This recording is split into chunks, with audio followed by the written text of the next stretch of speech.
pigeons have landed in Tel Aviv. And there's one of the pigeons. Sweetheart, tell us the adventure we have ahead of us. That's so hard to do. But we're going to explore Tel Aviv. The adventure is we've been awake for over 24 hours, and we have to be out of the guest house between 10 and 15 hours. 10 and 15 o'clock. See you later.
Dizengoff Square.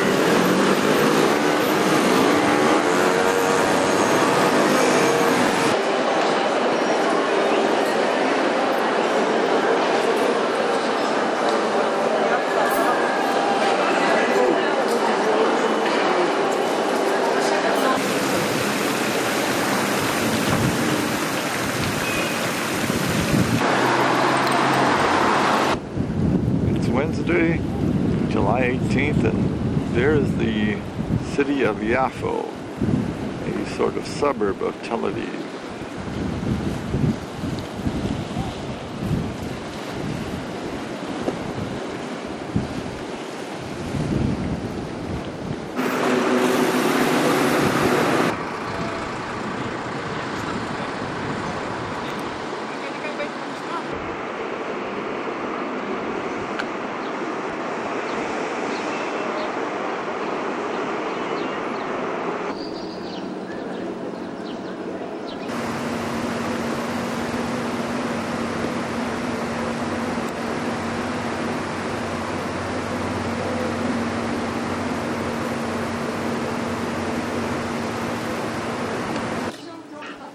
Okay, you can show them, but don't tell them how much I annoy you.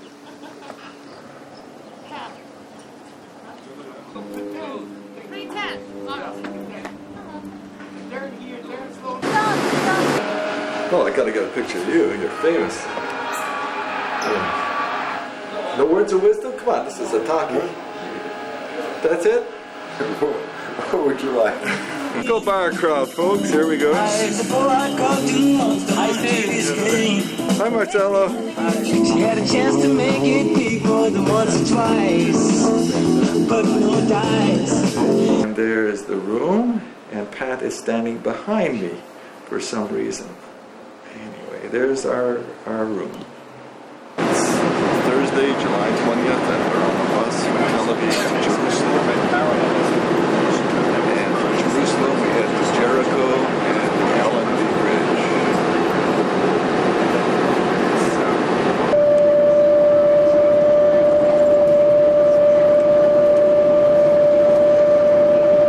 On the road to Jericho.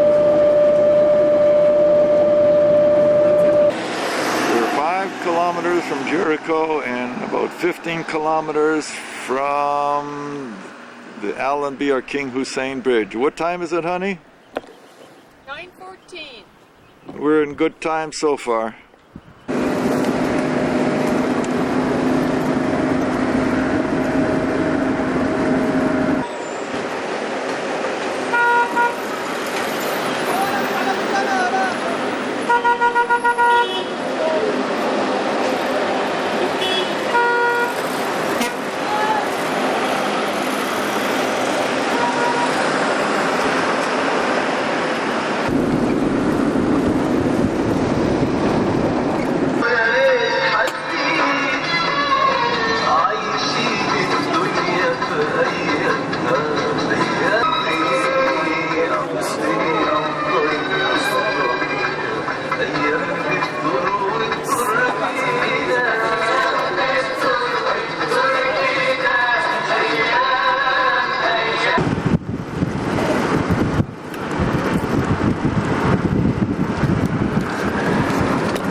King Abdullah.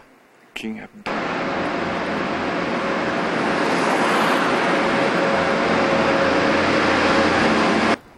It's Friday morning,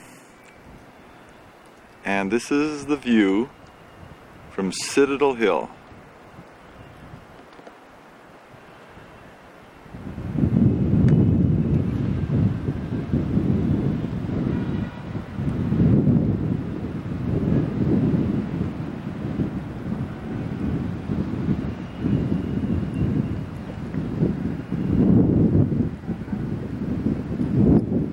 Some old Roman ruins. As you can see, that is pretty big.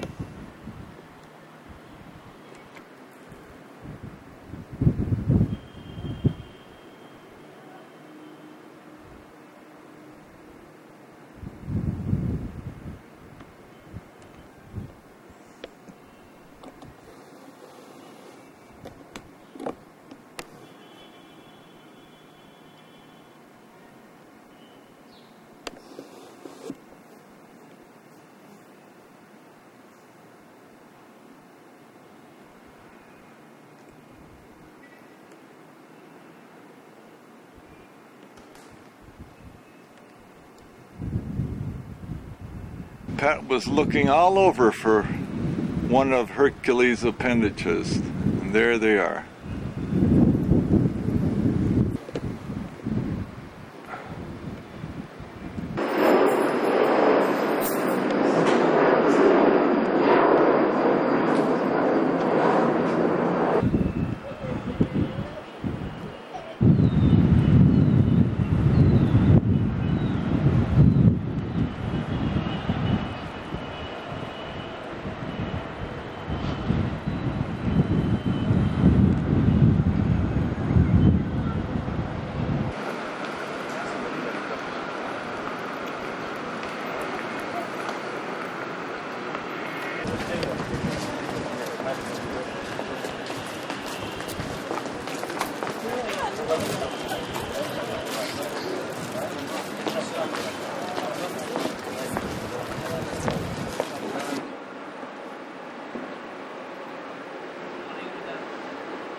Aren't you going to say anything?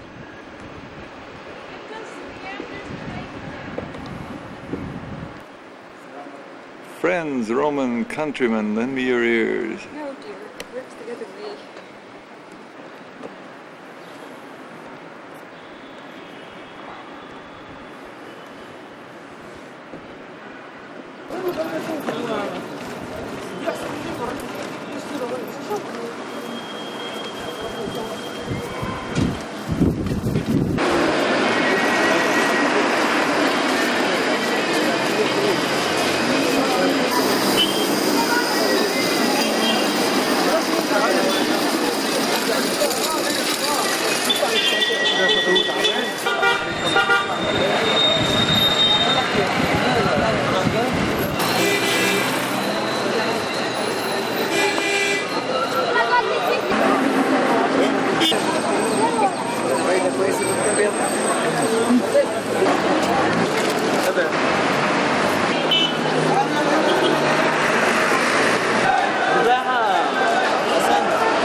And I are just going for an evening walk, and we're learning our numbers in Arabic.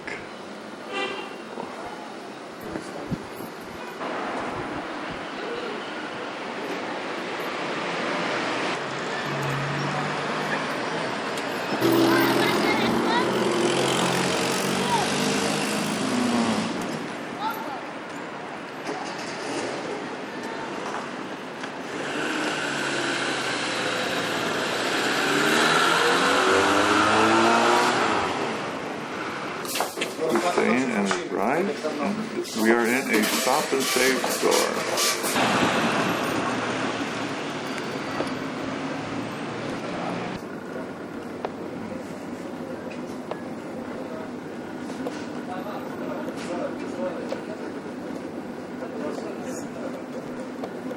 Getting some mango flavoring for iodine clean water. Okay, great. They even have some beer over there, but it costs about $2 a bottle.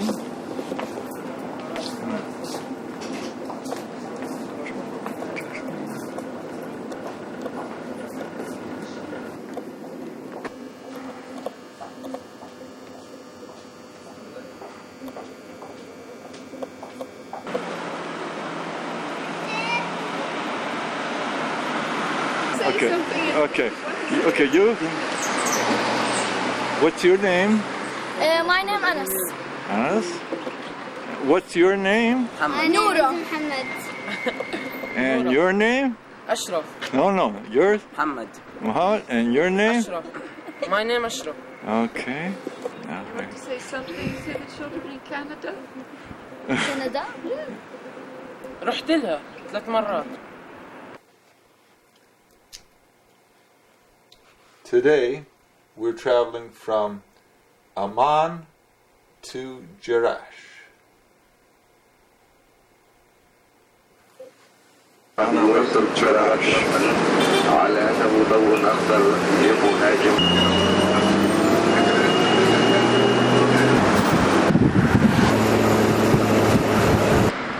Jerash.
So where's this temple?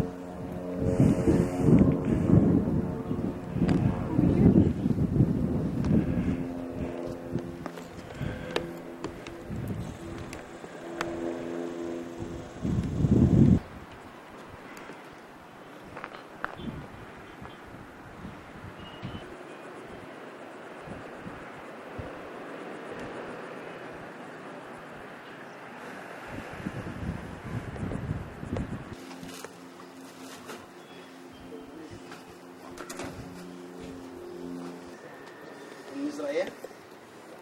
The northern gate was leading to Damascus, because Damascus was considered one of the decapitals at that time. The southern one was leading to Philadelphia.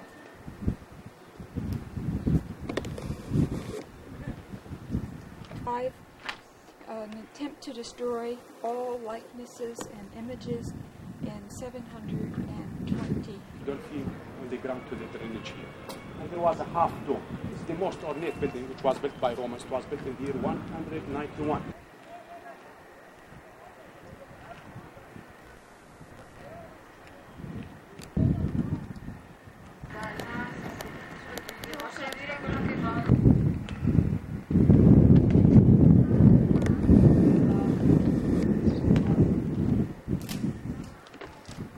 It's a gecko. Oh, we're great. Now we're going to have a nice chicken shawarma out there. Yeah, see that? Oh, it looks good.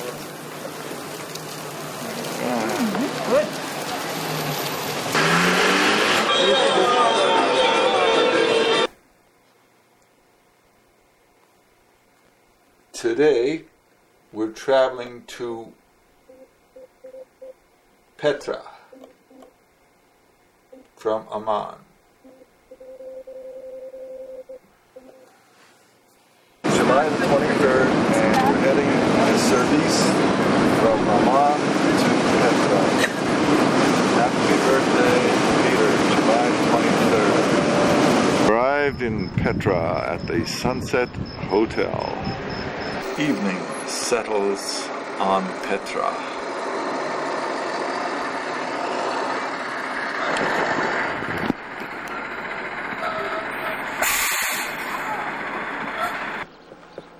The adventure begins.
To the high place. If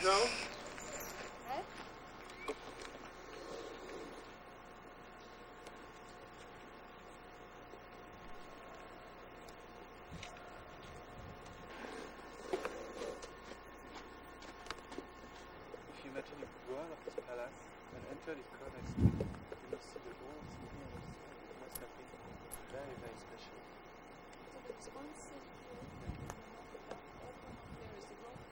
Maybe let's see it better here.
Goodbye, Rose City.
beep, beep, beep, beep. Bye.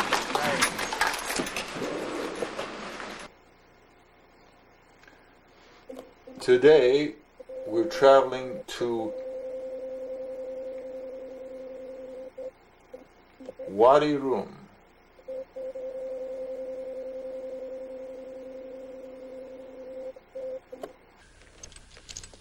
Dine without the English. Dine with a Hawitat, Harith. It is my pleasure that you dine with me in Wadi Rum.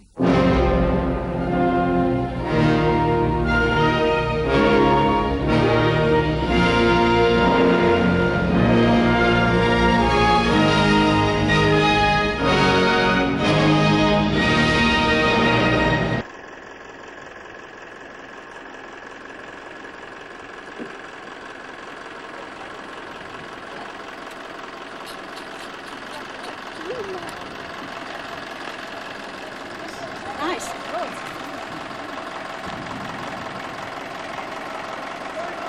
July 25th. It's about noon. We are in Wadi Rum, home of Lawrence of Arabia. And we're going to sleep here on this roof because it's a little bit cheaper than the tent and it's hot. How hot is it, honey? Well, I would say it's about 6 liters of iodized water hot. Okay, it's also about 38 degrees Celsius, but sincerely, it's not as hot as the 32 degrees Celsius we had in Dundas that had a humidex of 48.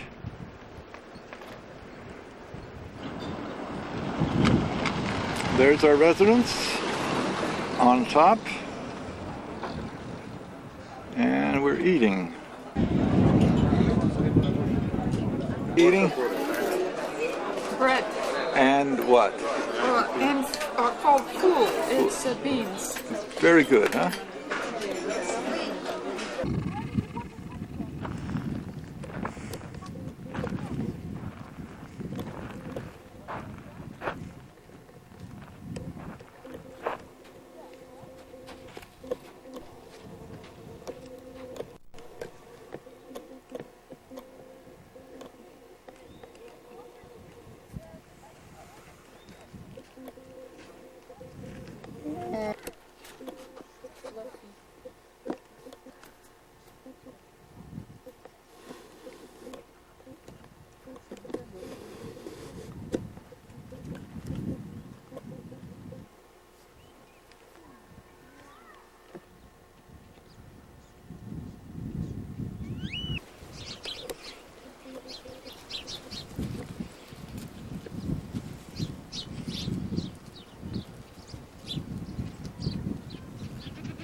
السلام عليكم ويا الفضل. ويوات يعملك.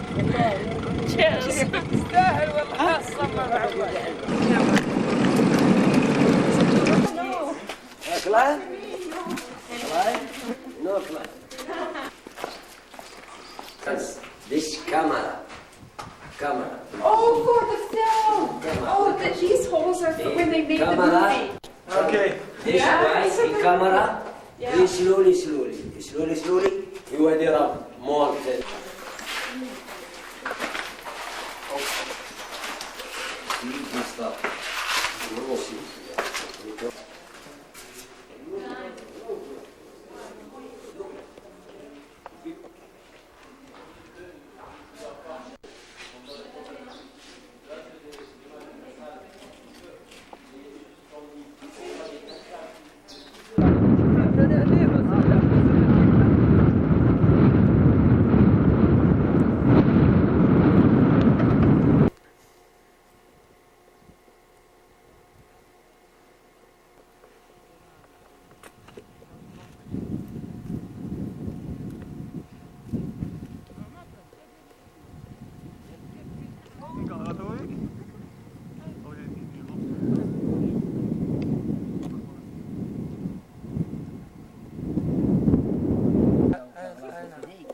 جليين زين وهو عاد هو عادي هو عاد يقول نسوي يخاف يمكن تقلص عصب تقلص عصب تقلص عصب انا خابر انه حدد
Make God your agent!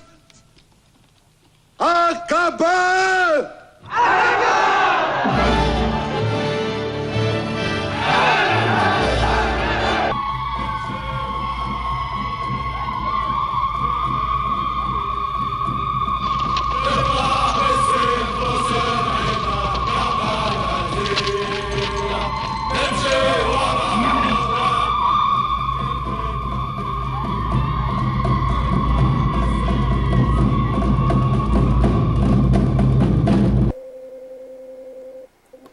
We're traveling from Wadi Rum to Aqaba. It's 26, 7:03 in the morning, and we're headed to Aqaba. We are now in Aqaba, Eilat in Israel. Seen from public beach in Aqaba, Jordan.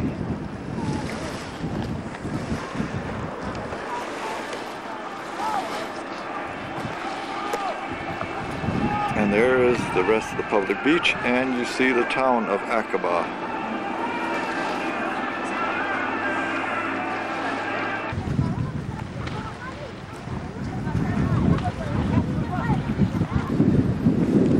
There you can see our hotel, the Red Sea. Washroom.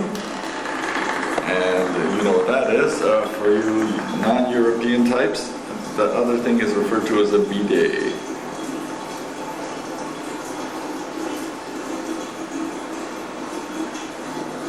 Hello there. Salam alaikum.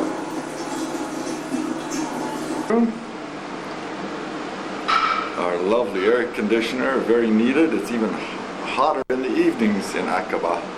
And we also have a ceiling fan. And look at that, folks. We can watch The Bold and the Beautiful on Jordanian television.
that is it. That's the shawarma. And do you enjoy it, sweetheart? Oh yes, very much. I love them. Are some of the desserts we bought tonight. Delicious. We went to South Beach for some snorkeling this morning. Terrific. I can't read upside down. Rasa. Yeah, you read it. Humped Rasa, right? Okay, and the clan chorus there. And the Red Sea bird rest, that is really good. And the long nose hawkfish, very beautiful. بس التبنة اللي فشليته. التبنة اللي فشليته. Yeah, you get many فشليته مركوزة. majors. قسمة في العلايق ورا عليقة القعود اللي مسمارها رعيف. Blue spine unicorn fish. Okay. It's absolutely beautiful.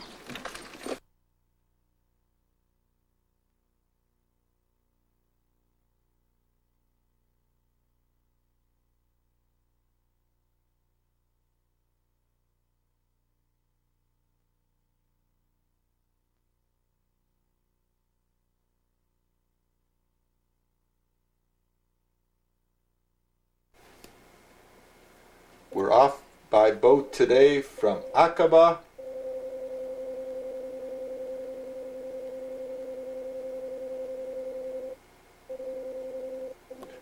to Nuweiba.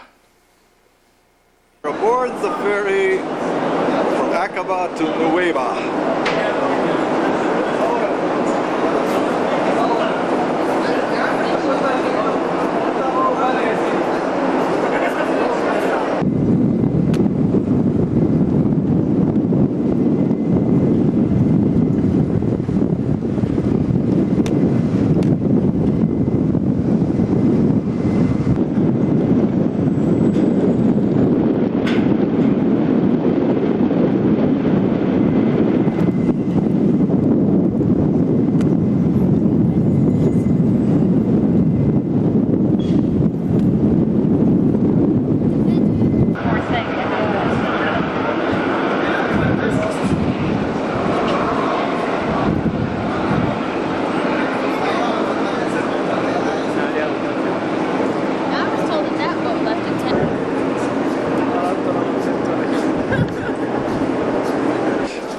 We're about 20 minutes out of Aqaba on the way to Nuweiba.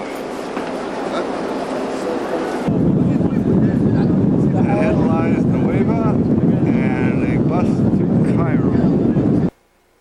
Tonight we travel by bus from Nuweiba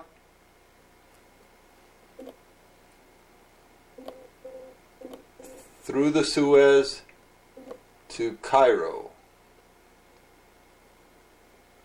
So from Nuweiba across the Sinai,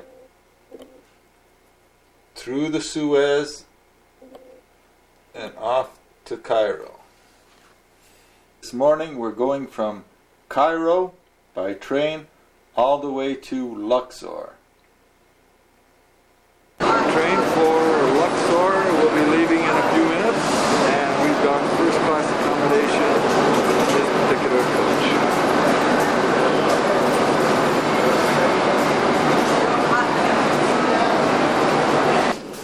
Hello there. You happy to be here?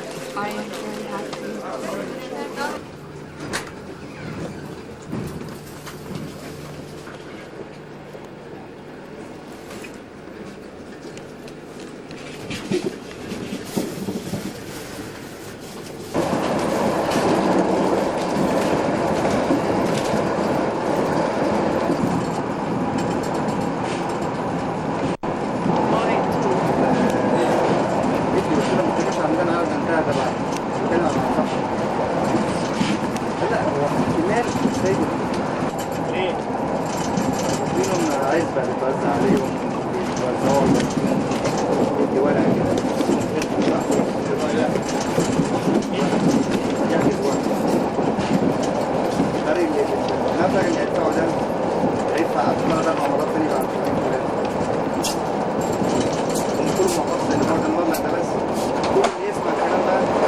At the Everest Hotel in that corner room. This is Television Street. And here we go.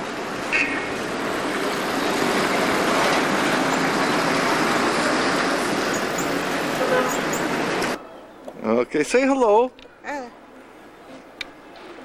This morning we get across through the Valley of the Kings.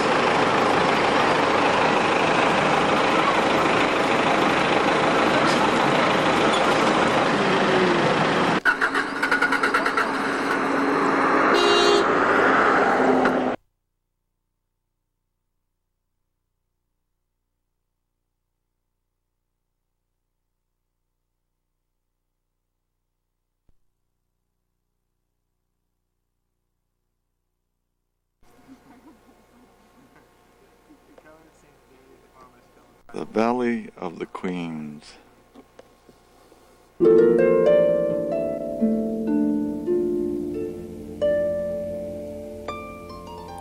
In the funerary chamber, astonishingly fresh paintings describe the offerings made by the gods before the strange silhouette of the prince, still with his infant plaids. Tot, with his ibis's head, the master of wisdom, the defied pharaoh, Osiris with his green face, green, the color of resurrection. Royal children in the Valley of the Queens. This is the tomb of a young prince, son of Ramses III. Here, the pharaoh himself offers incense to the gods on the boy's behalf.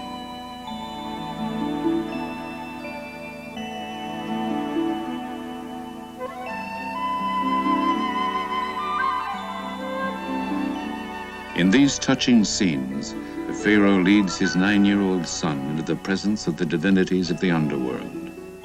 Carrying the feather of truth, the boy obediently follows his father.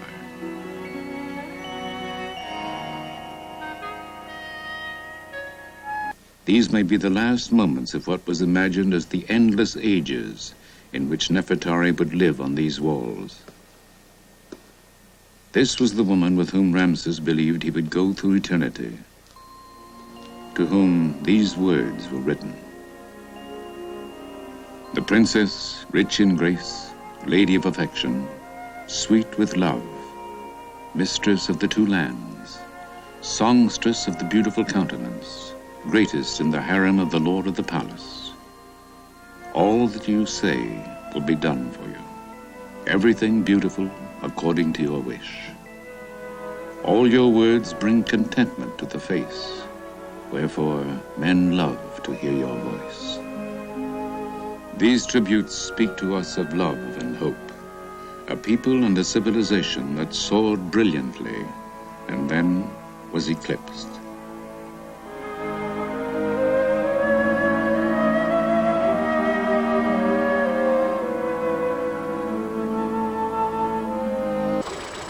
Yes.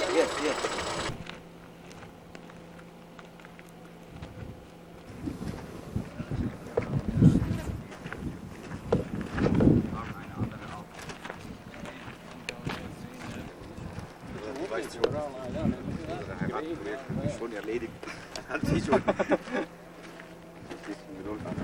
Wenn man das ja rechnet, wie schlimm das ist.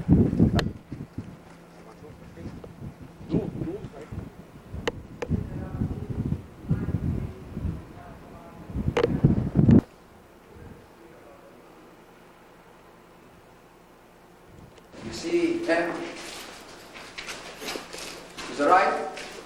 This is Tutmosis III, the stepson of. So in the old kingdom they had two necropolis, Saqqara and then Giza, where they built the great pyramids at Giza. Saqqara stems from the word sukar. What does it mean, sukar? It means sweet. It is sucre in French, zukar and so on. So it's a hieroglyphic word originally. The ceiling of this chapel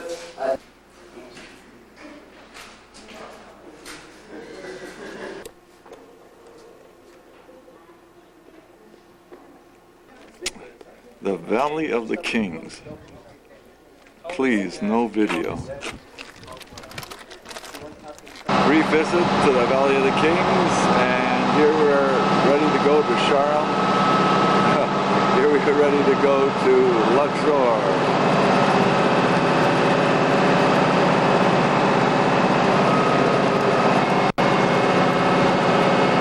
The railway station in Luxor.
Cette colonne a été restaurée en 1947, le village. Il joue le nouvel empire, l'époque pharaonique. Cosa fai? Li spendi? Quando soldi?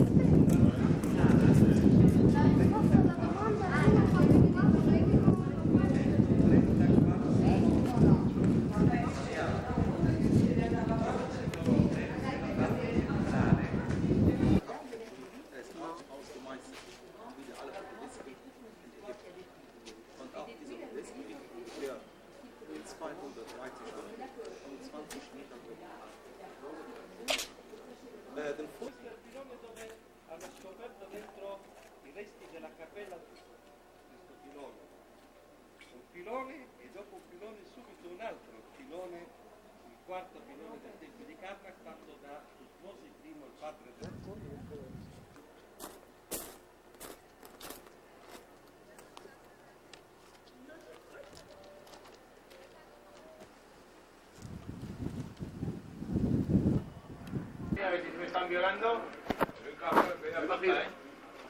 Uy, a ver si me pillan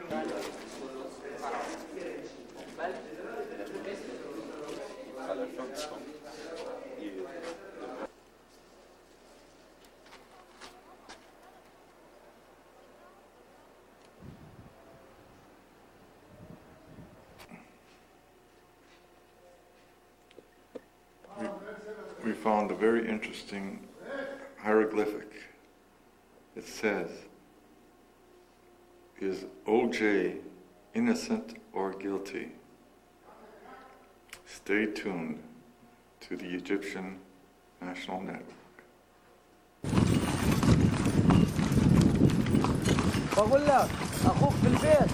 Luxor Museum, another no camera place.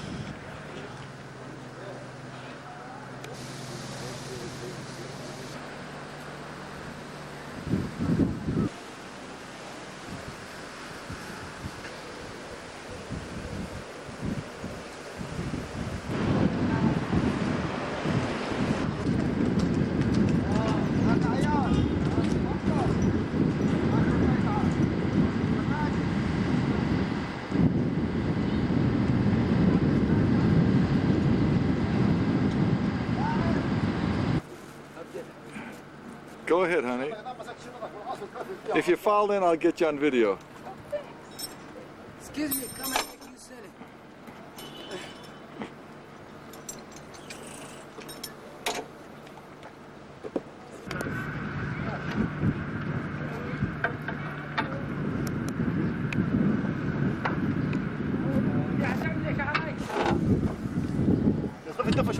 Again.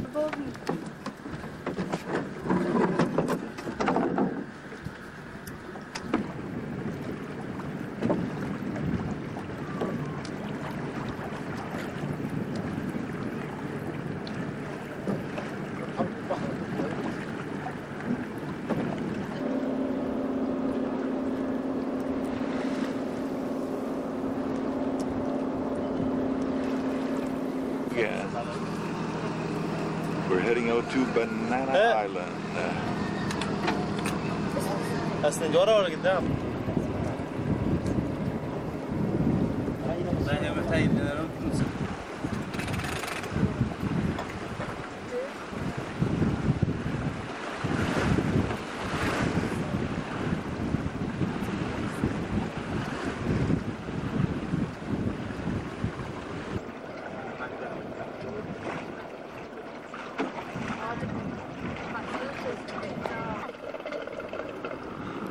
تعال بس شد حيلك. فين عاد؟ راجل صادق صادنا بس. هذا بعاوي.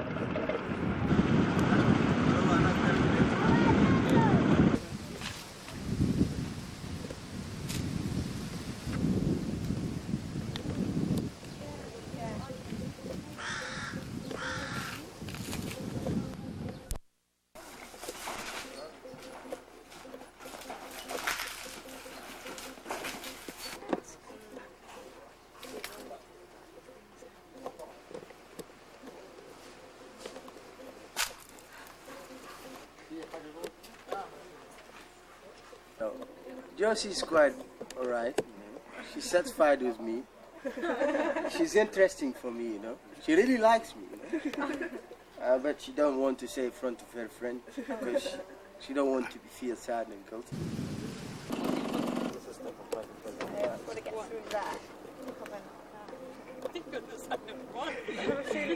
halfway or something. Hi. You mean Canada? أبو بهاء السلام يا راجل.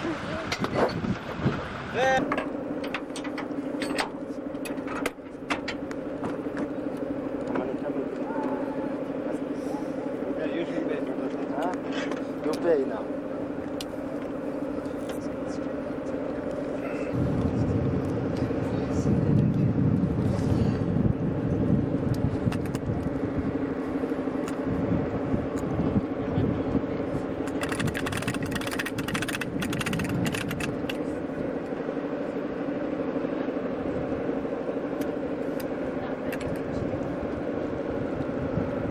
Luxor Temple.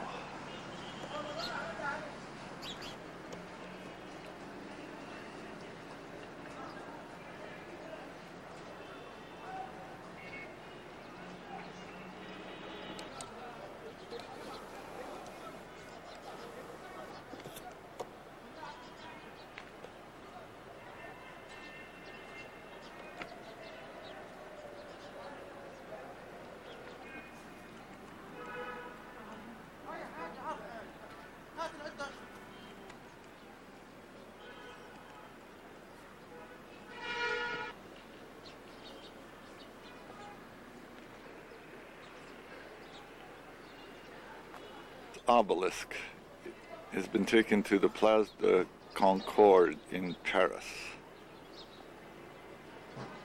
Something, sweetheart, what is this guy? Who is this guy? Oh, he's one of the Ramses of Pharaoh. Good guess.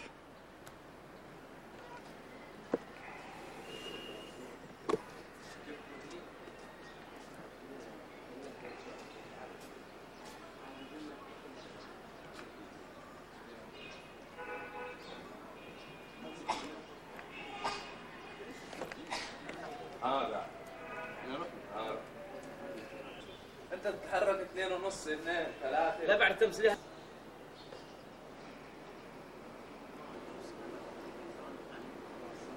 Et la 3 divinités, elle était composée d'une Marie, sa femme et leur fille.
cartouche of whatever that is, of Alexander the Great.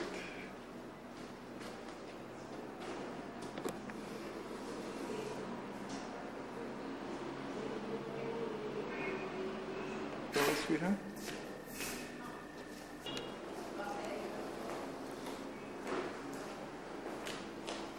No comment.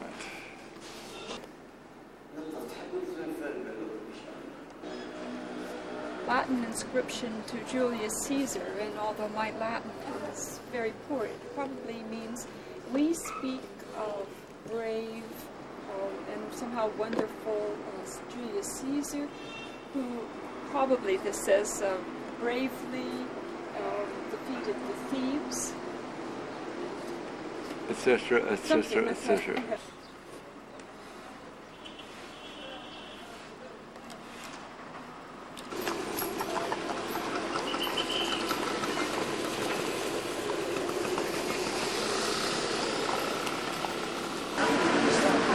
But anyway, this beauty, I sent Off in the direction of Hurghada.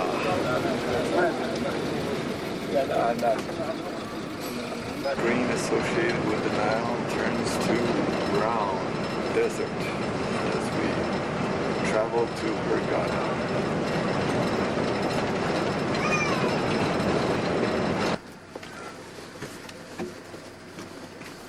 Water stop.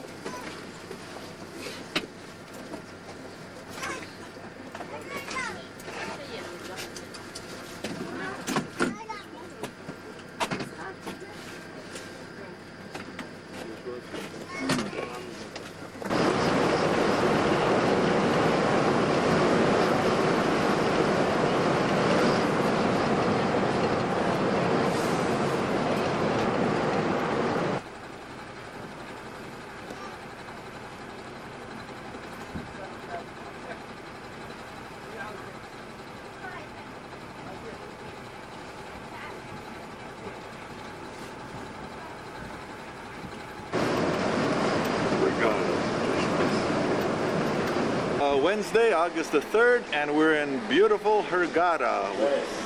We have come back from a lovely snorkeling expedition, and there is Hurghada.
What's that? It's onion. Uh-huh. Onion. Plantain. Right. Rice. Right. Macaroni. Right. Beans. Uh-huh. And tomato sauce. And tomato sauce. And there's the cook. All mix.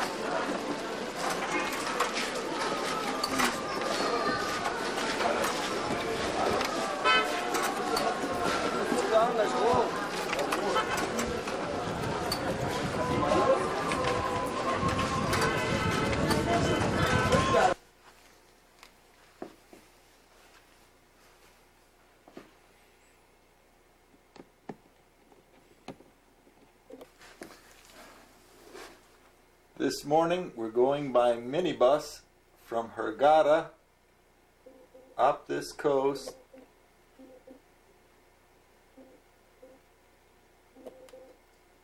through Suez and back to Nueva. and then hopefully up the coast to a place called Bawaki. We're going up the coast to a place called Bawaki. Travelers waiting for their Suez bus.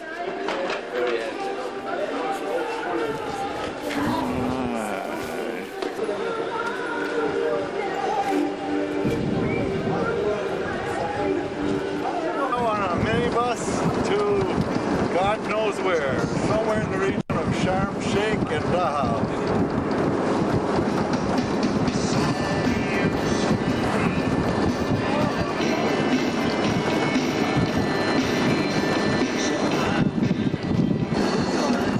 Now in Suez City, heading for a kosheria for a little bit of lunch.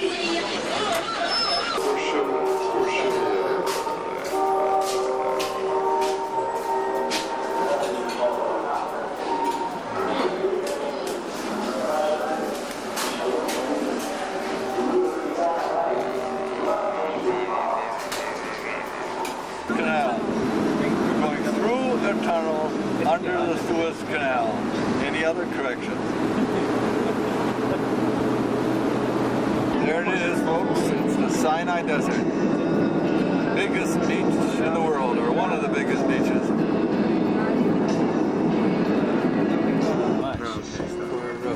For in the cold drink in the beach. Or if you're in the south of France, you'd pay probably more than that. It's Friday, and we are in Bawaki. Our bungalow is the other half of that. $40 a day, air-conditioned bungalows.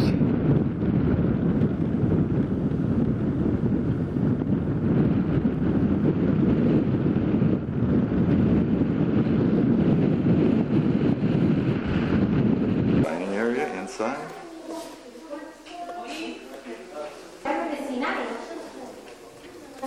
The pool area.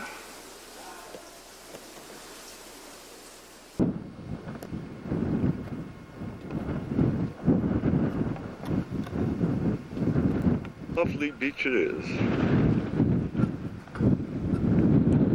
Little adobe. Humble, there is no place like home. We're in this half. Here I come. Oops, low bridge. Now, this is our humble abode, and here's the mistress of the house. Honey, would you stay still? Now let them see. Okay, move over here. That's one side. That's Patricia's bed. Solid concrete. There is some of our clothes hanging up there. That's the roof. Hole in some parts of it. My bed. So this is our 40 pounds per night, 40 Egyptian pounds per night place. Now down that way is our beautiful coral spot. And that's what the mermaid looks like where you go snorkeling. Anything you want to say, honey?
headed back to Israel. This morning we're going to Eilat. From here up to Eilat.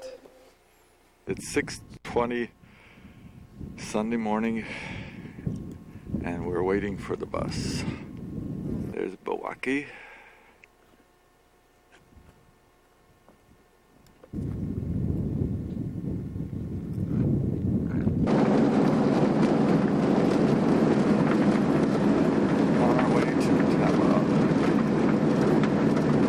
A luxury hotel. Over there you can see Egypt in the distance. Those mountains are in Egypt.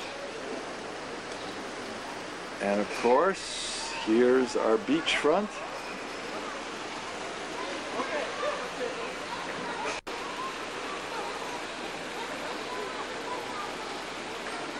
Of course, our beachfront in Eilat. There are some more luxury hotels there, and if you look in the distance, there, my friends, is Aqaba, where we were some time ago, not very far away.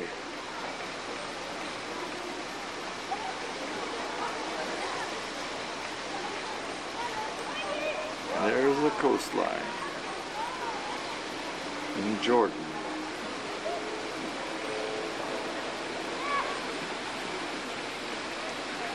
And somewhere down there, you hit the coastline of Saudi Arabia. Something like a $260 room, make you feel relaxed. A repeated theme, folks. Boring, isn't it? This is it, Moriah Plaza. Beautiful place.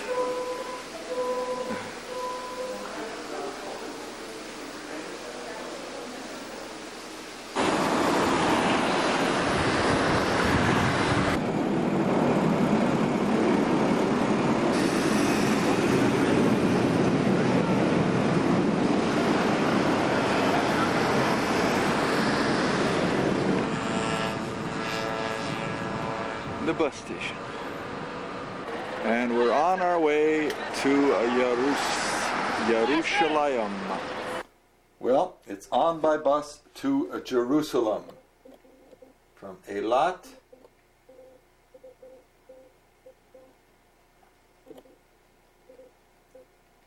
past Masada and Ein Gedi and the Dead Sea to Jerusalem.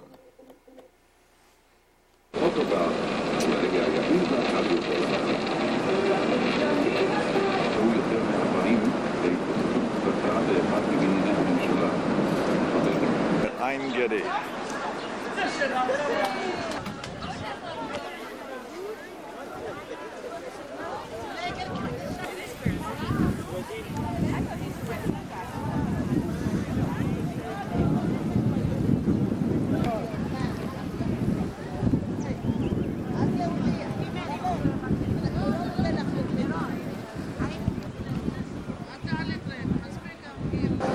Masada National Park.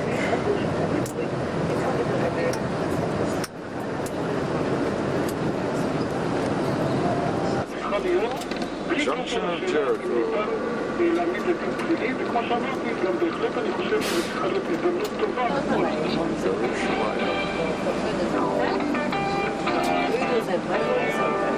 הצהריים, השעה השנייה, מירי עורכת לעולה בטכנאי המתון של המתנחלים ביש"ע, וננסה לעשות עוד מאמץ בהידברות בין ראשי יש"ע, בין הממשלה.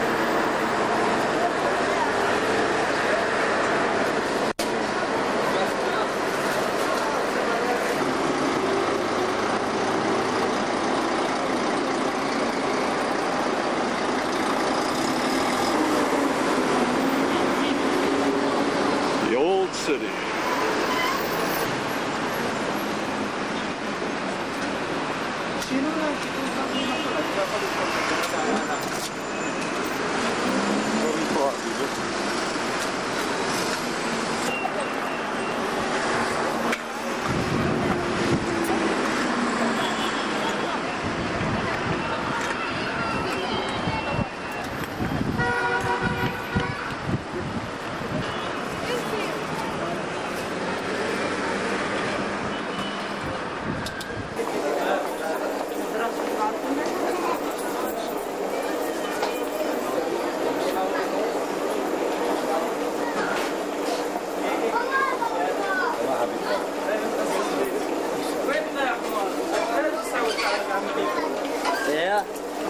found a home.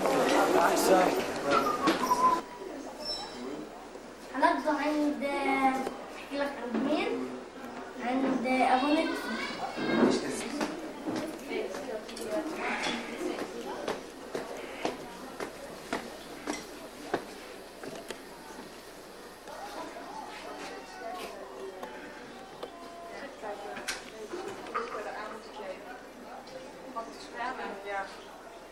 Some view. Alleen ondergoed aantrekken en dan handen komen erin. Zijn dat 1 of 2 doen staan? Doe ik deze op? Ja. 1 of 2 doen staan?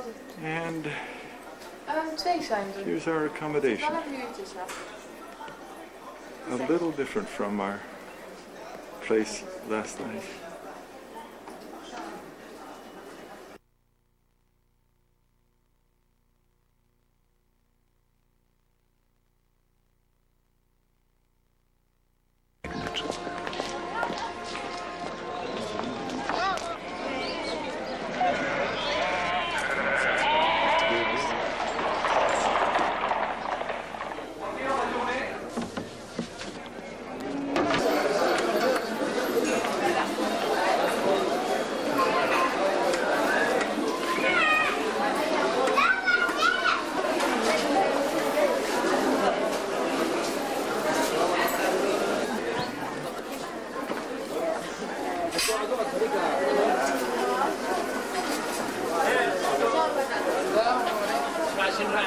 شبت مراد عشان حلو الدكان حلو كيف تصور يجي يصور دكانكم انا معروف دكان خليني بصور عشان نفلح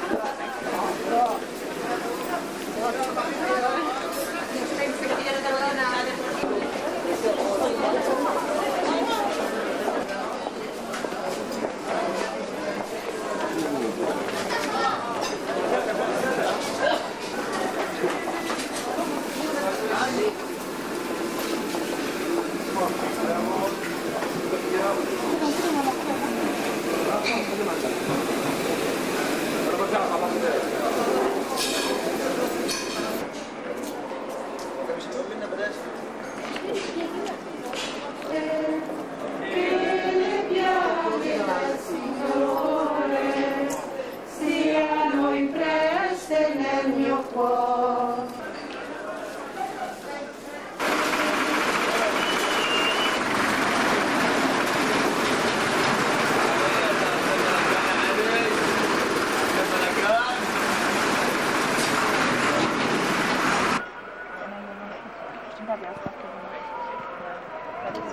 Immer auf dem Dach gefahren. Stimmt auf meiner Matratze.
Masada.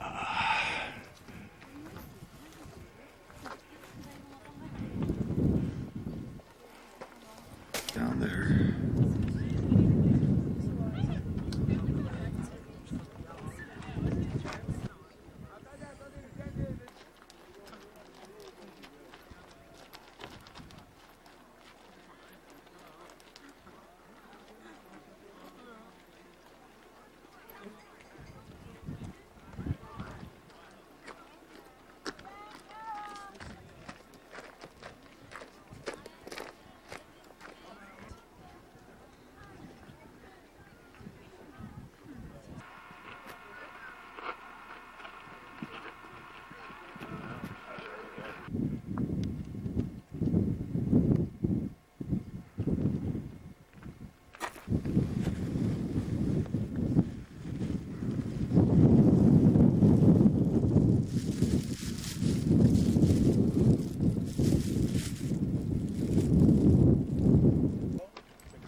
all of these buildings that we can see here over here, most of the buildings are from the time of reloading. If you have any questions, I'll be happy to answer. If not, continue over there. Let's go.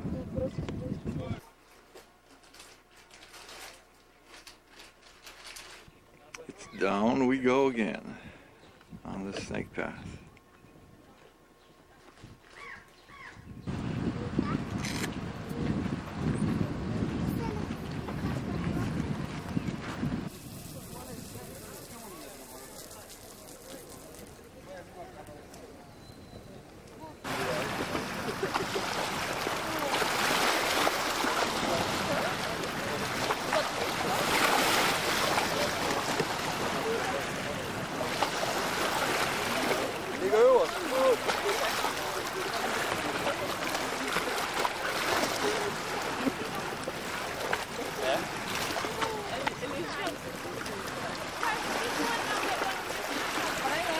We're at the Ein Gedi Nature Reserve, heading toward a waterfall.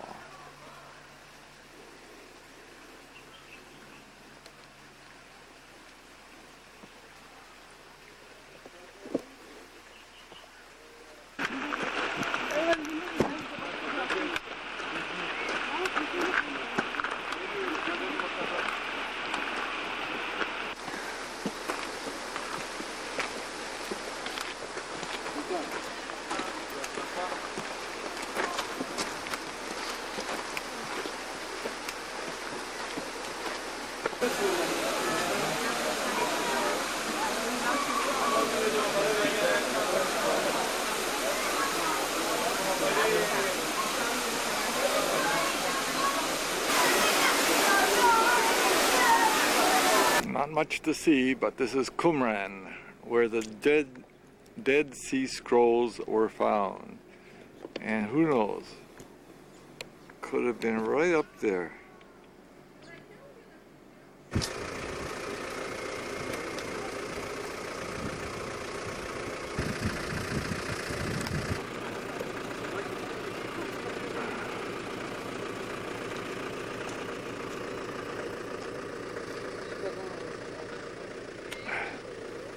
Okay, honey, why don't you come closer?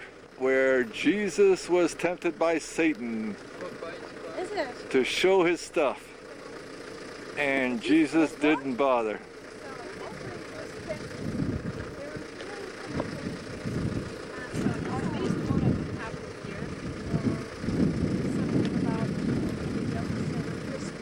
It's St. David's Monastery.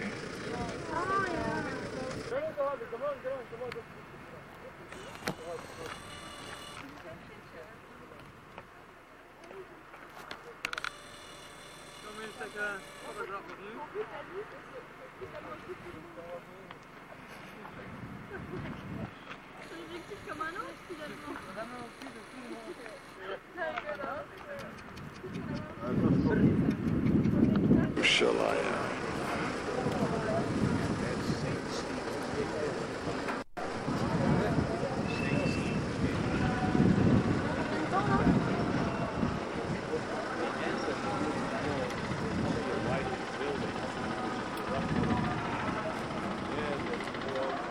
والله يكون من هيك بحوالي باقي بالدار مش احسن ما يرحم صاحبي لا ودك بالسوق شغال يجي المر ما بكناش Kijk waar ons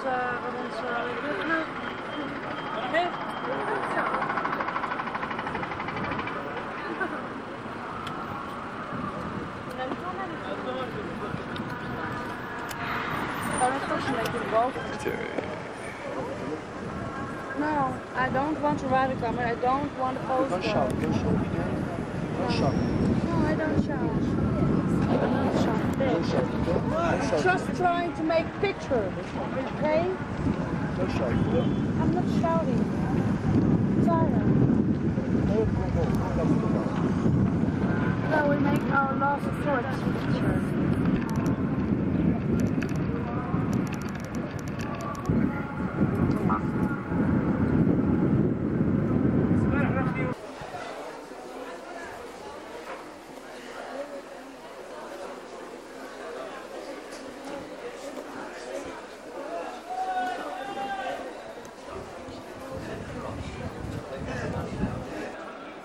Western Wall, or Wailing Wall.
Here, the heart of historic Jerusalem still beats.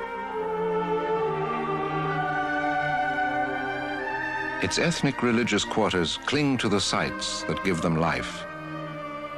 The Dome of the Rock, third holiest place of Islamic pilgrimage after Mecca and Medina, and focal point of the Muslim quarter. The Western Wall, known as the Wailing Wall, symbol of the Jewish quarter. The Church of the Holy Sepulchre, core of the Christian quarter that has grown around it. The Cathedral of St. James, spiritual center of the Armenian quarter. 26,000 souls make their home in the old city, packed into an area of less than 1 square mile.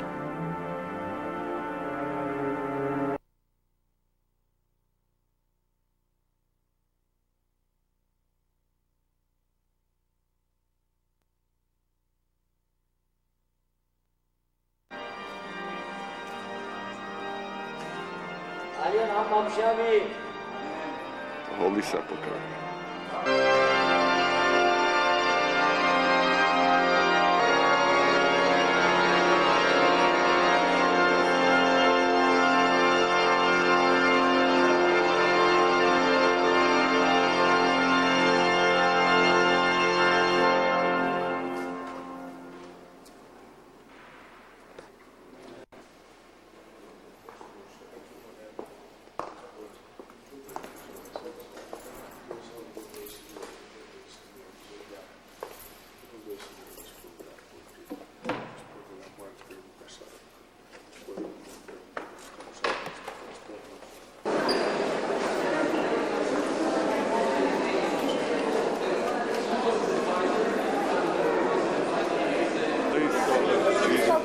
надо освещать.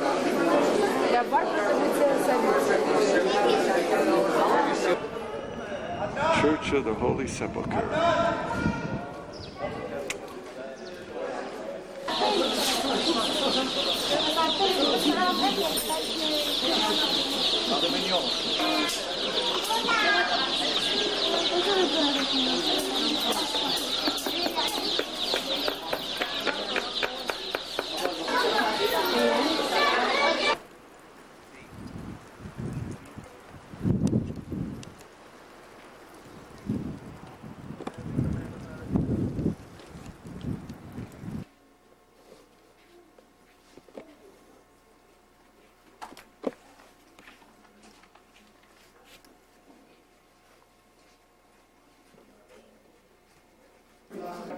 אמת מעורב בשקר.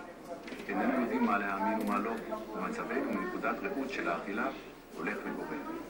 באמת, את מפלתם כבר אנו רואים, אבל את הצלתנו, ישועתנו, עוד לא. באמת ירשו לנו עבדי בליעל לחיות ולהיות עדים לשבחם? השאלה הזאת מעסיקה את מוחותינו כזבוב טרדנות.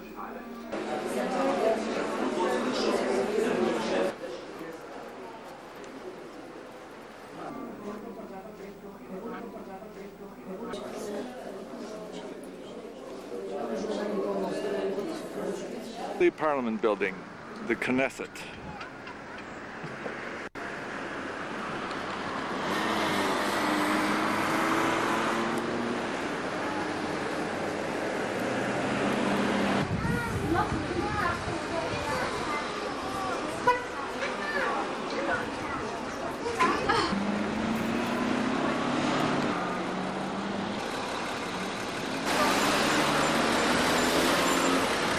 Beautiful, thank you.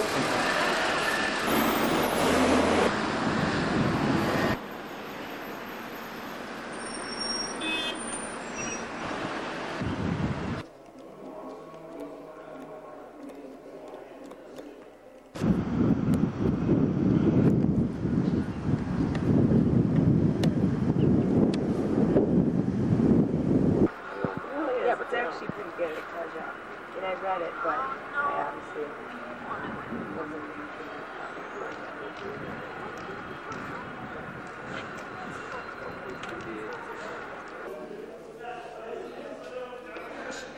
Second station. Station of the flagellation.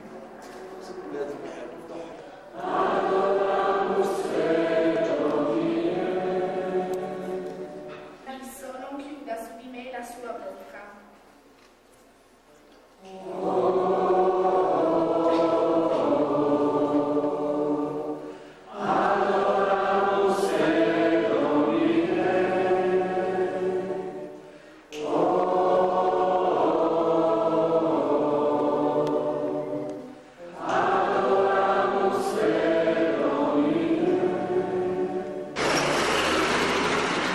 That way is the Mount of Olives and Gethsemane.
It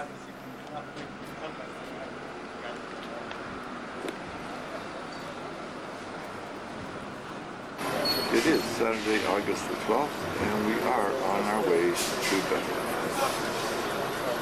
In Bethlehem.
Moshe area. Here's a parking lot that the author might have referred to in her book, My Jerusalem.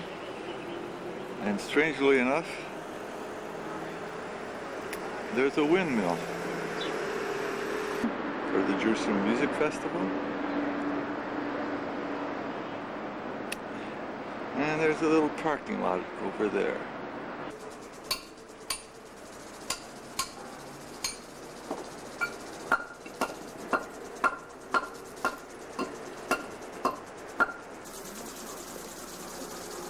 A strange interview. I'm glad I met you. What is your name? Eva Sterngold. Eva Sterngold? Yeah. Mine's Steve Gowden. And I'm from Canada, and obviously, are you a Sabra? Are you born here? No, I'm born in Denmark. Oh, Denmark. Interesting. Very good. When we were talking, you gave me an idea of what you think is going on now politically. Can you give me a little summary of what you think is going on? Try to. The thing is that we all here in this country want to have peace. From the right to the left, the things that the country can agree upon, everybody, we want to have peace. Let us alone, we'll let you alone. You know, it's very, these are things that everybody here in the country can agree upon. That I came to this land because it's the land of my forefathers. That's the reason I want to keep the land. This is my right to come to the land, my historical right of being here and not being somewhere else. What is this saying? Just listen to what it's saying. It means the Oslo Agreement is good as long as it's good for us. And when we don't feel happy about it more, We can start a war. I mean, this is Arafat words.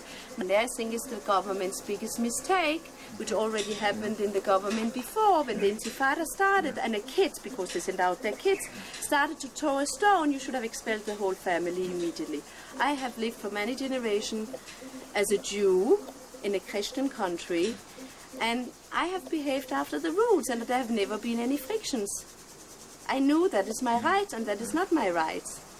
And I had to obey to it if I liked them or if I didn't like them.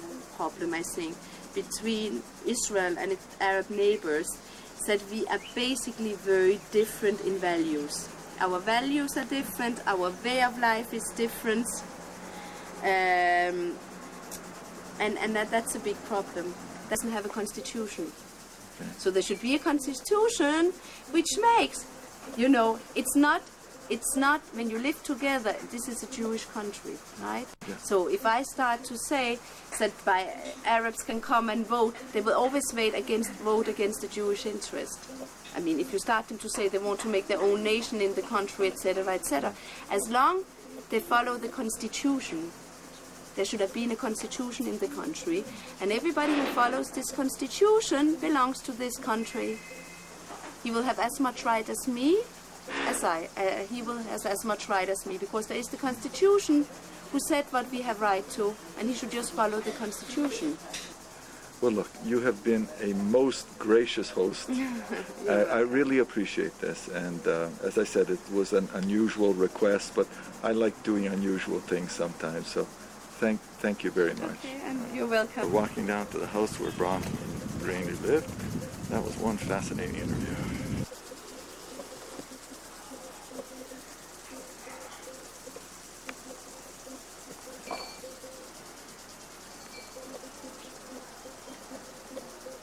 House where Bronwyn Drainey lived.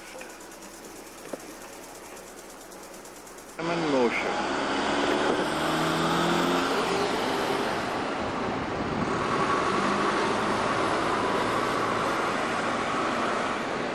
Packing.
In a chest, a remembrance to the meeting between Queen Sheba and King Solomon.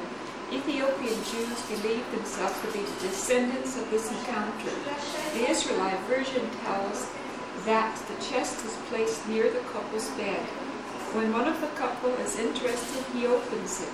If the partner has a headache, he closes it.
Goodbye, Jordan. Goodbye, Egypt. Goodbye, Israel. Goodbye, Middle East.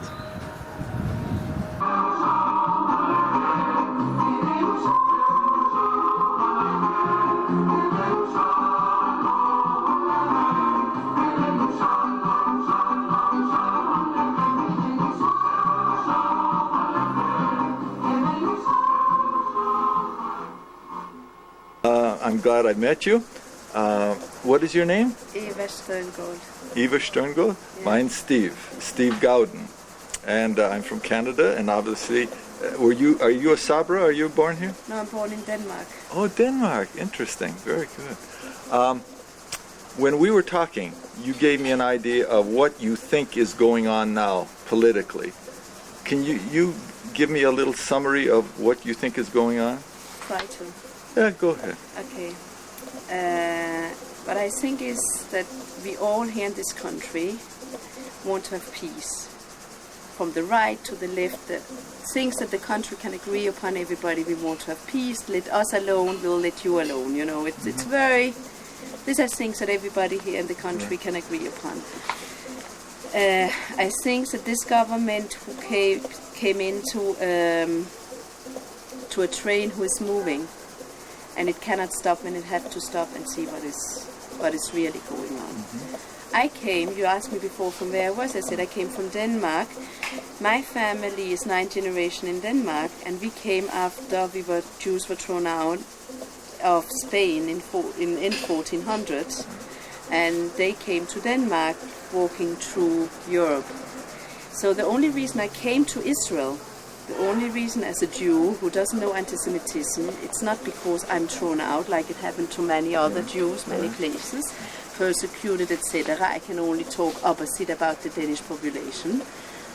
I came to Denmark because this is the land of my forefathers. And due to the fact that I came to this land, because it's the land of my forefathers, that's the reason I want to keep the land. This is my right to come to the land, my historical right of being here and not being somewhere else. And what do you think Yitzhak Rabin's going to be doing with? I think that he wants to give away most. He started with something, and when something rolls, it just rolls, and you see it many times in business. Somebody get an idea, and he goes everything against it until he knocks his head towards the wall, and this is what I think will happen here. If he will be allowed to continue, I was giving you the example before, and I was just looking if I had the Jerusalem Post from last week, but it was thrown out, about the tapes. Arafat the whole time makes speeches in Arabic, and tapes, I have one here, I can give you tomorrow, but I want it back again. You had the famous tape which he just made, I don't know if you heard about it, in Johannesburg. In a mosque in Johannesburg, he was talking about that Muhammad kept an agreement, and he kept it as long until he couldn't get anything positive out of the agreement more, and he forgot about the agreement and he started a war. So what is this saying? Just listen to what it's saying. It means the Oslo Agreement is good as long as it's good for us, and when we don't feel happy about it more, we can start a war. I mean, this is Arafat's words. Now, there was new tapes who were shown in the Knesset to members of the Likud and other right-wing parties. And the foreign minister who has made this whole peace process going, or whatever you call the process, he said they're probably fake. They cannot be true, because Arafat could never, my friend Arafat could never say such a thing. And Arafat said, they're true. You don't understand what it means when I say kill Jews and do this and this and this, but they are true. Now, I just say history have taught me. I mean, half of my family, my mother's family is from Denmark, 9th generation. My father's family got mostly persecuted in the Second World War, and I have learned that when Hitler said something, he meant what he said. And when anybody says something, they mean what they say. And I know that even the Danish Jews, they said, nobody will touch us because we are so integrated, we are so this. The German Jews said, we are part of society, we made the revolution. We haven't been Jewish for 3 generations. And what happened? And this is close history, but if you go back history as a historian, you know, just listen to what somebody is saying, listen to what Arafat is saying. And for me it's shocking, and living in a democracy and living in a society like the American society where there's listen to what people is saying. In America it's very important. Polls, you say? Polls, yeah. If they feel something, you will do what the people. You just don't continue as a track. In Israel, it's much more party politics. It's not individual. It's not what the voters is doing. And that's all what I can say. I have no doubts that what is going on now, if it will remain, will end up in a war. What do you think should happen? If you had your way, this is a poll, what do you want to happen? I first of all think what should happen is there should be a new election. Because then you will know what the people want. You have a chance. What is going on in the Knesset today, I don't know if you're into it. First of all, you have 5 Arabs sitting in the Knesset, I think. I think it's 5. Okay. But it is... This state here is not like all other states because this is a Jewish nation. Right.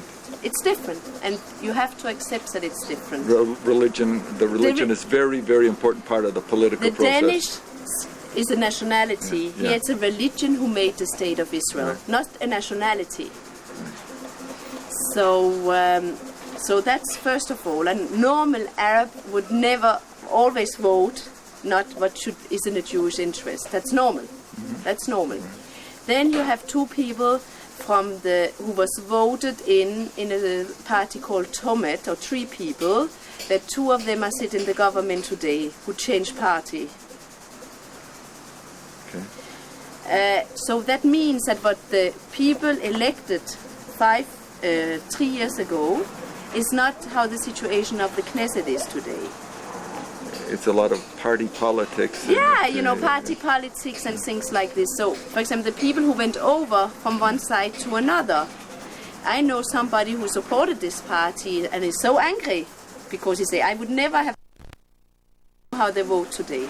Then you have to remember, before the election, a week before the election, Rabin was saying, I will never give up the Golan, whatever peace there will be with the Syrians. Okay. This was his last words. Whatever peace there will be with the Syrians, we cannot for security reason give up the Golan. He got voted in on completely different criteria that he's saying today. So I can say, times is changing, possibilities are different, we have to look for peace. But at least, first of all, let the people vote. Give them a chance. Let's see how the situation is. You know, you have all those polls the whole time.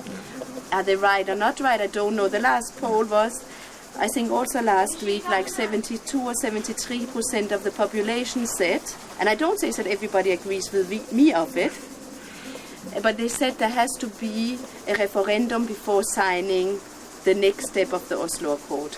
If it's such a big move, then let's have the people involved. Let the people involved. I don't say they agree with me. I don't say that 72% will be against it. Right. But at least that it's such a big step what is going on now, that the people should be involved in it. And this, I think, what should have happened here. First of all, there should be an election and see what does the people want. In terms of the Golan, just for interest sake, would there be any possibility of having a United Nations force in an area? I think that United Nations have shown themselves wherever they're stationed. Also, when they before the wars in Israel have been stationed, and the Israelis or one of the Arab countries tell them to leave, they left. So I don't think they have anything to do or anything to say.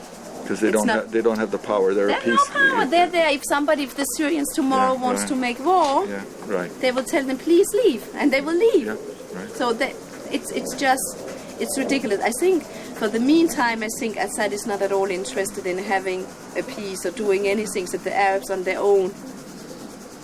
That I don't think it's really moving. So, your pessimistic view is that war is going to happen, most likely. We live in a country where things can change so fast. That I won't say that war will happen tomorrow, something else can come up and something, but we came in a situation, as long like Golda Meir, etc. have said until 2 years ago, the Palestinians, there is a Jordan. where there's Palestinians that they can live in. The majority of the Jordanian population is Palestinian. They can live there, they can have a homeland, they can this and this. As long as you said this, I very much feel that when you make that you can give a homeland, you can get this, you can get that, you cannot stop, it's very difficult to stop, how do you call it? It's very difficult to stop possession. Something rolling downhill like an avalanche. Yeah, that's very difficult. It gets momentum. To stop. Yeah, there's a momentum for everything. On the other hand, we live in a time where everything can change very fast. So we'll see. Okay, this might be an unrealistic idea, but would your ideal solution be if all the people in the West Bank moved into Jordan? No, I think people can live. For me, people can live under Israeli rules. They can be allowed to vote on issues. Vote as this and this. There should have been a constitution which is impossible to revoke. This is a Jewish country. Arabs shouldn't be voting about who the land should belong to, but they could have education, they could this, they could that.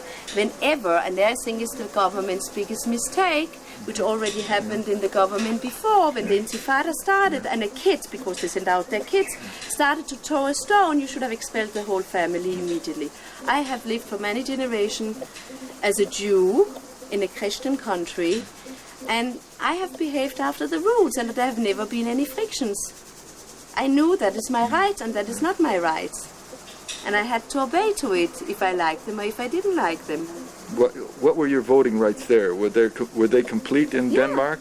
Yeah. So you could vote on anything? I could vote on anything, but the Arabs should also be allowed to vote here. Yeah, but you said in a sort of restricted manner, so they wouldn't. No, they could vote for the Knesset, they should vote for any issue which have involved them. But this country doesn't have a constitution. Okay. So there should be a constitution which makes, it's not when you live together, this is a Jewish country, right? Yeah. So if I start to say that Arabs can come and vote, they will always vote against the Jewish interest. I mean, if you start them to say they want to make their own nation in the country, etc., etc., as long they follow the constitution, there should have been a constitution in the country, and everybody who follows this constitution belongs to this country. He will have as much right as me, he will have as much right as me, because there is the constitution who said what we have right to, and he should just follow the constitution. Strangely enough, it just came to my mind that in Canada we have maybe a similar problem at a different stage. Quebec, yeah, right. We have a religious aspect there and a language aspect, and they're going to decide maybe this fall in a referendum whether they would like to remain part or Canada or in sovereignty association. So there's an interesting, it's not an exact parallel, but there's some similarities there. Yeah. No, I think it's very important. The right for this country, the only right for me to this country is not because of your nation declaration or because of this or that, it's my historical rights. This is the only right. And therefore, I think that it's very important we keep to our historical rights, because that's the right. If I give up Hebron, I don't know how you say it in English. Yeah, Hebron. Yeah. Hebron. Yeah. My right for the country, why have my more right for Jerusalem? Why do I have more right? This is a historical, it's the oldest Jewish monument, and I cannot give it up because that is my historical right for being in this country. Well, there's so many and then things you can come and I told you before, and I want to repeat it. In 1929, there lived a lot of Jews in Hebron. Yeah. This was the place that had been where Jews the longest time have been lived in, because there was periods where Jews weren't alive. Under the Crusaders, Jews were not allowed to live in Jerusalem, for example, and they lived in Hebron. In 1929, there was a big massacre, and the English took all the Jews, forbid the Jews to live in Hebron. But does it mean that because of a massacre, I have no right to be there more? Right. That means you let violence. Yeah. Okay, just something came to mind. It's of interest. When I was up at that windmill, I heard a tour guide talking about the history of the windmill and talking about two types of Jew. I know about the Ashkenazi, I know Sephardic. they were mentioning about some Jews from Turkey, and I didn't think he used the name Sephardic, but some other name. And he said they used to live in this area, and it was very difficult for these two people to get along. They had very much difficulty. They didn't intermarry and all that. What do you think, how would you describe the situation between the various groups of Jews today? The true, the windmill upstairs, I don't think it's more for your own interest, not for the film, but the windmill in 1860, the old city of Jerusalem was overcrowded, and Montefiore came to Israel and he built, I don't know if you're into it really, go ahead. He built to the right of, this is Shemin Moshe, he built Mishkanot Sha'ananim, which lays the long two buildings, which today is a hotel, but it doesn't matter. He built those things, and he wanted to have mix of Sephardic and Ashkenazic synagogues. He had, I think, 20 houses in a row. They were, and 10 was for this, or 20, I don't remember, 20 or 40. And there was a synagogue for Sephardim and a synagogue for Ashkenazi. Nobody wanted to live there in 1860 because they wanted to be, they had their fields here out, but they wanted to be inside the old city wall. What happened was, in the end, he gave gratis out without paying of rent. He lent the houses to the farmers, and they came out in the day and sat here in the day and went back in the night to the old city. In 1866 was the pest, and they couldn't come into the city in the evening because the doors were closed. And then, after the pest was finished, everybody who were outside here, all the families survived, where out of a population, I think around 9,000, 2,000 died in the old city. And this was the start of all the new settlements around. So afterwards, Meir Sharim and Nachlaot, and this is, a matter of fact, in Moshe, where you're sitting now, is the 7th or something settlement outside the old city. This has nothing to do with the question, it's just an historical, just a little note that you know. I think today is due to the fact of the army. When everybody comes into the army, you can be the, I won't say you're the brightest, because if you're the brightest, you usually go into special units, etc., etc. But you can come from poor family, rich family, from east to west, whatever you are, and you get mixed in the army, because when your officer says stand straight, everybody have to stand straight, everybody have to run. So I think through the army there is an integration. So, but how are the Jews generally getting along? The Ashkenazi with the Sephardic, with the other? I have no problem if my son would marry a Sephardic girl, being from Ashkenazi family. But of course it's happening. When I came to Israel, or when everybody is coming to Israel from their country, you automatically get friends with the same backgrounds. I mean, I'm married to somebody from Belgium, so it's sort of mixed already. But my Scandinavian friends who are married with Scandinavians, all their friends are Scandinavians because they grew up together, they went to camp together, they have the same cultural background. But I mean, my children go to school here in Israel, and my daughter has an Ethiopian friend, I mean, a girl coming from Ethiopia, and she has a girlfriend who's coming from Russia. So I don't think that that's a big problem. Oh, great. Of course there is problems, because I had personally no problem, but there is in the school where my daughter is going, they take kids from bad neighborhoods in. So some parents complain at the level of it. I have no problem. My daughter is, thanks God, a very bright girl, and she's a type of survivor. She'll always be the top of the class if she go, But if you have a child who's average, it's a problem, but that's the same thing you will have in Canada. I guarantee you, I'm in the educational system, and what you say, I've heard there, yes. So for me, I'm delighted to send my daughter to this school, and she will survive very well in this system because she's a survivor. I would probably, when it comes to high school in a few years, I would see she will go to a top high school, intellectual stimulation. Okay, from Ukraine, and went to Canada. I'm sort of interested in the impact on, there are many thousands, maybe hundreds of thousands of Russian Jews coming into the country. What sort of impact has that had on the country? It will be very exciting to see now in the election what impact it will have also.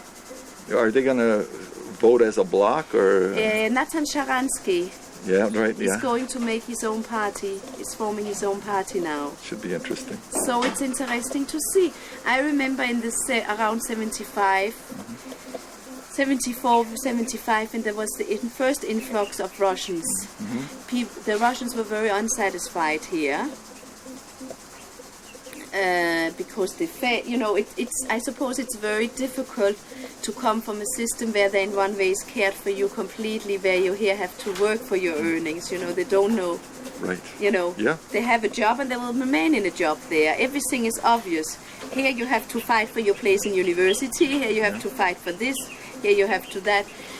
But I think this is one of the on the international level is very, very low. The education is uncomparable with the Western medical education. So it's very difficult for those people who come here. Their level is so much lower, they almost have to do a new examination. And they were big professors there, and here they become a nobody. Or many times sweeping the street, yeah. Or an assistant to a doctor, or Yeah. So that's a problem, it's a problem. But again, it was, there was this joke in 48, when people came to the country after the Second World War. One took a stone and gave to another, please, Herr Professor, please, Herr Doctor, please. So we have all been through it, Yeah. This is the first generation, Yeah, these are adjustments. When people came to Canada, if they had a teacher's degree in Czechoslovakia, they ended up doing something else because it wasn't recognized, or they had a problem with the person's accent. He was an elementary teacher. They didn't want a person with an accent teaching elementary students. No, this you don't have here. I went to Ulpan here, and the teacher asked me, why do you go to Ulpan? You speak very well. You speak, how do you say? I don't know how you say it in English. You speak enough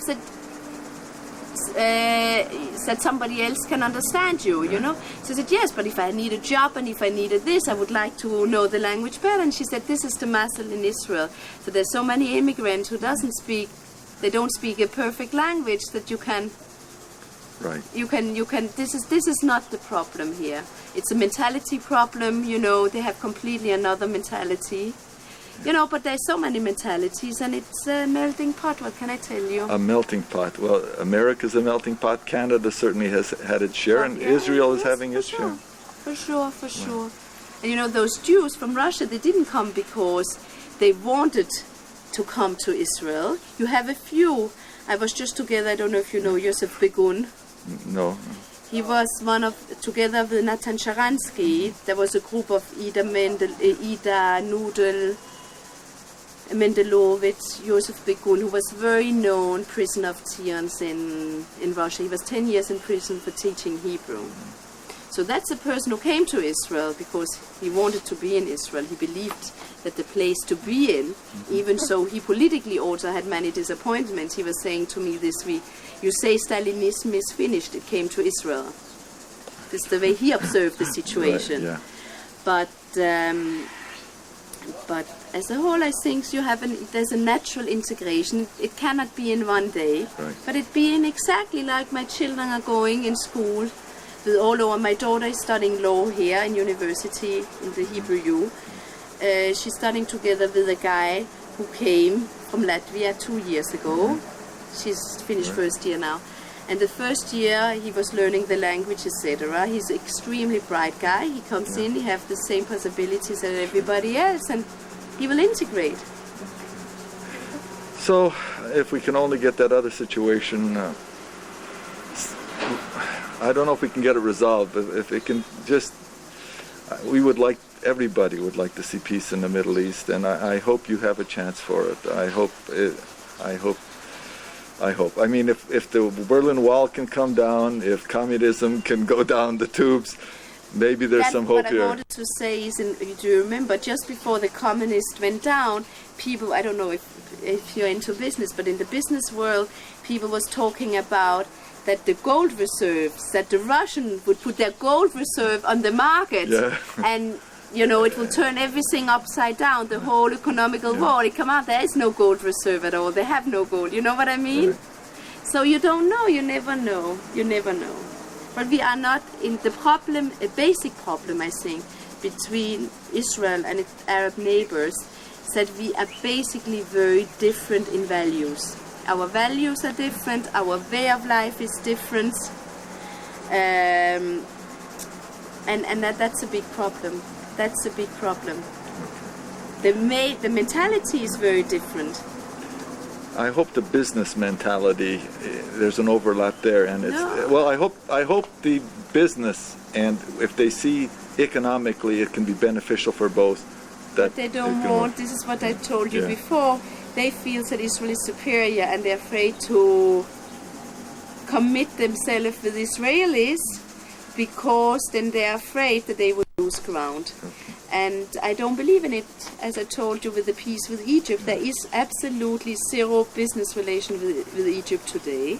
Like you said, you see Israelis in Egypt because the Israelis are dying for their peace and want to go around and see the world and want to go here and there. But as you have said, you haven't seen one Egyptian tourist. And they have enough, maybe the population is much poorer in Egypt than here, but you have a big overclass. Right, yeah. And the overclass that they have in Egypt, we don't have here. Well, look, you have been a most gracious host. I really appreciate this. And as I said, it was an unusual request, but I like doing unusual things sometimes. So thank you very much. Okay, and you're welcome.